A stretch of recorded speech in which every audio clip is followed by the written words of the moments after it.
Next is properties of magnetic field lines. ठीक है, हमने लास्ट में क्या देखा, कोई भी मैग्नेट होता है तो उसकी मैग्नेटिक फील्ड लाइंस कैसे जाती है, नॉर्थ टू साउथ पोल, और ये क्या बनाता है, क्लोज्ड लूप बनाता है। ठीक है, ये हमने देखा। तो इसकी फर्स्ट प्रॉपर्टी यही है कि ये क्या करता है, एक कॉन्टिन्यूस क्लोज्ड लूप बनाता है। कॉन्टिन्यूस मतलब ये ख़त्म नहीं हो रहा। ठीक है, हमने क्या देखा था, बाहर की तरफ तो कैसे जाती हैं लाइंस, नॉर्थ टू साउथ। ठीक है, ये नॉर्थ पोल है, ये साउथ पोल है, तो यहाँ से तो नॉर्थ टू साउथ जाएंगी, बट अंदर की तरफ क्या जाती हैं, साउथ टू नॉर्थ पोल जाती हैं। तो ये क्या देता है, आपकी फर्स्ट प्रॉपर्टी देता है। सेकंड प्रॉपर्टी क्या होता है, outside the body of the magnet the direction of magnetic field line is from north to south pole. ये हमने अभी देखा कि आउटसाइड इसकी डायरेक्शन क्या होती है, नॉर्थ टू साउथ पोल होती है, और इनसाइड क्या होती है, साउथ टू नॉर्थ पोल होती है। At a given point tangent to the magnetic field line represent the direction of net magnetic field B at that point। हमने क्या देखा कि अगर आपकी ऐसे लूप जा रही है, हमें सपोज इस लाइन पे निकालना है, तो जो इसके ऊपर हम टेंजेंट ड्रॉ करेंगे वो क्या देगा, direction of magnetic field B। ठीक है, नेक्स्ट इज, अब आपको पता है कि हमारा क्या था, एक मैग्नेट था। ठीक है, अभी हमने लास्ट में भी ये प्रॉपर्टी देखी थी कि ये जो पोल्स के एंड होते हैं, इसके पास तो क्या होती है, मैग्नेटिक फील्ड लाइन सबसे ज़्यादा होती है, क्राउडेड होती है। ठीक है, और सबसे स्ट्रॉन्ग, जितनी ज़्यादा मैग्नेटिक फील्ड लाइन होंगी दैट मीन्स उतना स्ट्रॉन्ग आपका मैग्नेटिक फील्ड अफेक्ट हो रहा है वहाँ पे। ठीक है, और डिस्टिंक्ट लाइन रिप्रेजेंट है वीक मैग्नेटिक फील्ड, और वो कहाँ होती है, सेंटर पे होती है। मतलब जहाँ पे मैग्नेटिक फील्ड लाइन ज़्यादा होंगी that means it shows strong magnetic field, और जहाँ पे मैग्नेटिक फील्ड लाइन्स क्या होंगी, कम होंगी। ठीक है, और यानी डिस्टेंट लाइंस होंगी, बहुत दूर दूर होंगी, तो वो क्या करेगा, वीक मैग्नेटिक फील्ड शो करेगा। No two magnetic field lines can intersect each other. ठीक है, इसका मतलब क्या हुआ, अब हमने इस पॉइंट से क्या देखा था कि आपका हमेशा क्या होगा, एक किसी पर्टिकुलर पॉइंट पे एक ही डायरेक्शन होगी। क्या इसी पॉइंट पे इधर और इधर दो डायरेक्शन हो सकती हैं, नहीं हो सकती ना। ठीक है, यही ये पॉइंट कहता है कि हमारा कभी भी ये मैग्नेटिक फील्ड लाइन आपस में इंटरसेक्ट नहीं करेंगी। ऐसा क्यों होगा, सपोज करो अगर इन्होंने इंटरसेक्ट कर लिया। ठीक है, अब यहाँ पे इंटरसेक्ट किया, हमें क्या निकालना है, इस पॉइंट पे इसकी डायरेक्शन निकालनी है। अब इस OA लाइन की वजह से डायरेक्शन इसका क्या बनेगा, टेंजेंट ऐसे बनेगा, तो दैट मीन्स डायरेक्शन क्या हो गई, इस साइड हो गई। अब ये क्या है, O'(B) है। ठीक है, इसकी वजह से टेंजेंट कहाँ बनेगा, ऐसे बनेगा। अब इस कर्व के ऊपर टेंजेंट ऐसे बनेगा, तो दैट मीन्स अभी ये इस डायरेक्शन में भी जा रहा है और ये इस डायरेक्शन में जा रहा है। इज़ दैट पॉसिबल कि एक ही पॉइंट की कभी दो डायरेक्शन हो, no it is not possible. इसीलिए ये कभी भी क्या करती हैं, आपस में एक दूसरे को इंटरसेक्ट नहीं करती हैं।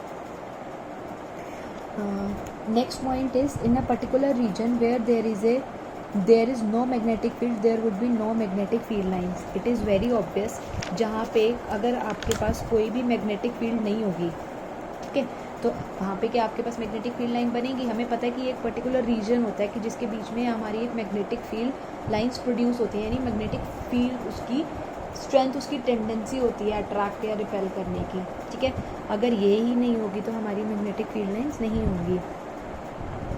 दो magnetic field lines are imaginary, they can be mapped using a small compass needle. अब हमने क्या डिस्कस किया था कि ये क्या होती हैं, कुछ इमेजिनरी होती हैं, बट स्टिल हम क्या कर सकते हैं, इसको कंपास या नीडल की हेल्प से इसको मेजर कर सकते हैं।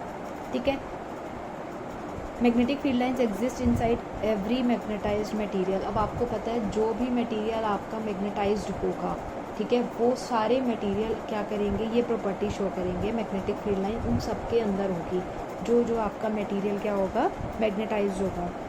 Next is magnetic dipole. It is very similar in the case of electrostatics. ठीक है, वहाँ पे आप लोगों ने क्या पढ़ा होगा, इलेक्ट्रिक डायपोल, वहाँ पे क्या लिया था, चार्ज Q लिया था, बट इस केस में हम क्या लेंगे, M लेंगे।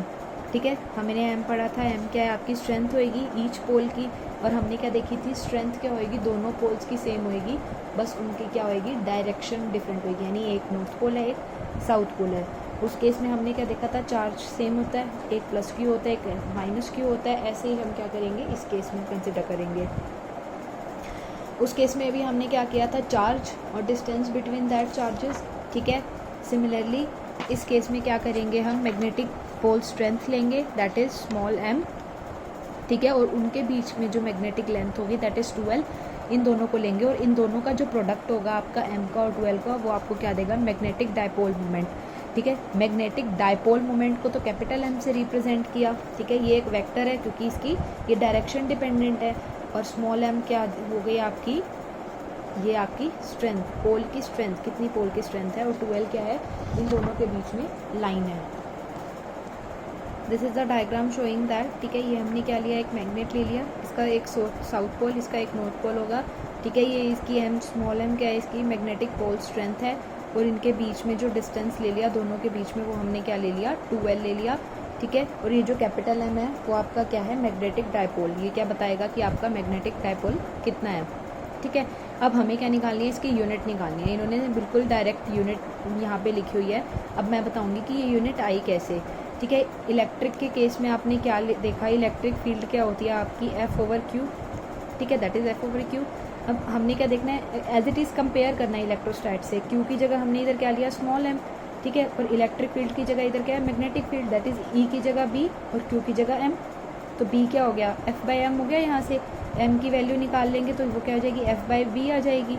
आपको पता है B, इस केस में F कितना होता है, QV भी साइन थीटा होता है, ठीक है, और B एज इट इज़ रखा तो B से B कैंसिल आउट हो गया, हमारे पास क्या रह गया, QV × T, ठीक है, QV साइन थीटा रह गया। हमें पता है साइन थीटा की कोई यूनिट नहीं होती, तो इसको लो या ना लो एक ही बात है।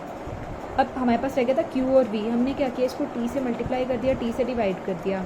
अब चार्ज अपॉन टाइम क्या होता है, करंट, और V × T क्या होता है, डिस्प्लेसमेंट, ठीक है, और डिस्प्लेसमेंट क्या देता है आपका R, तो ये क्या हो गया करंट, ये क्या हो गया आपका डिस्प्लेसमेंट, ठीक है। तो M की यूनिट क्या आ गई, मीटर आ गई यहाँ से, एम्पियर मीटर आ गई यहाँ से, ठीक है।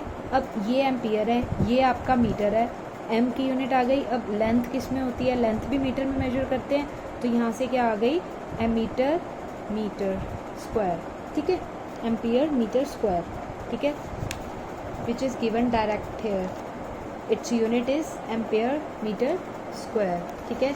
तो यहाँ से हमने निकाल ली कि पोल स्ट्रेंथ की कितनी आ गई, एम्पियर मीटर आ गई। The direction of magnetic moment of a dipole moment is from south to north, ठीक है, as in case of electrostat. हमने क्या देखा कि इसमें इसकी डायरेक्शन कहाँ से जा रही है, हमने इस फिगर में भी इसको फाइंड आउट किया, इसकी डायरेक्शन कैसे जा रही है, हमेशा साउथ टू नॉर्थ, क्योंकि M ऐसे बना हुआ है, that means south to north ये मूव करेगा।